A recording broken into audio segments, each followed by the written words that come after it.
আজকে একটা মজার রান্না হবে আলু বেগুন দিয়ে মাছের ঝোল। হালকা পাতলা ঝোল, গরমের দিনে খুবই ভালো। তো গাছ থেকে দেখুন আমি বেগুনগুলো তুলে নিচ্ছি। তাজা তাজা তাজা তাজা বেগুন হয়েছে আমার গাছে। তো বেগুনগুলো তুলেই রান্না করব, খুব টেস্ট লাগবে। তো বেগুনগুলো আমার 4টে বেগুন তুলে নিয়েছি। আলু বেগুন দিয়ে আমি কিন্তু রান্নাটা করব। এদিকে আমি মাছটা ভাজা করছি, ততক্ষণে আমি তরকারিটা কেটে নেব। আলু বেগুনগুলো কেটে নিচ্ছি। এই রান্নাটা কিন্তু গরমের দিনে খুবই ভালো লাগে, হালকা পাতলা ঝোল হবে, খেতে কিন্তু দারুণ লাগে। আর অনেক মশলাদার সবজি তো সবসময় খাওয়া যায় না, তো এরকম হালকা পাতলা করে রান্না করে খেলে কিন্তু দারুণ লাগে। তো আমার হয়ে গেছে সবজি কাটা। এবার তেল দিয়ে জিরে দিয়ে দিয়েছি। এবার আলুগুলোকে কিন্তু দারুণ করে একটু ভাজা করে নেব, হালকা লাল লাল করে।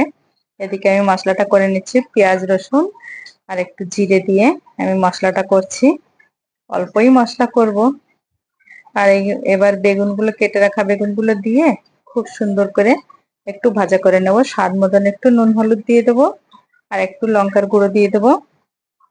দিয়ে আর একটু নাড়াচাড়া করে এবার আমি বেটে রাখা মশলাগুলো দিয়ে দিচ্ছি। মশলাটা দিয়ে কিন্তু দারুণ করে কষে নিতে হবে। এখন কষা হয়ে গেছে, বেগুনগুলো সুন্দর একেবারে গলে গেছে। দেখুন কষাটা দারুণ হয়েছে, মশলাটা ওর সঙ্গে মিশে গেছে। এবার আমি জল দিয়ে দিচ্ছি। আপনাদের যতটা জল লাগে অতটাই দিতে পারেন, আমার এখানে একটু বেশি লাগবে বলে একটু বেশি দিয়েছি। এবার দেখুন আলু বেগুন গুলো সব গলে গেছে।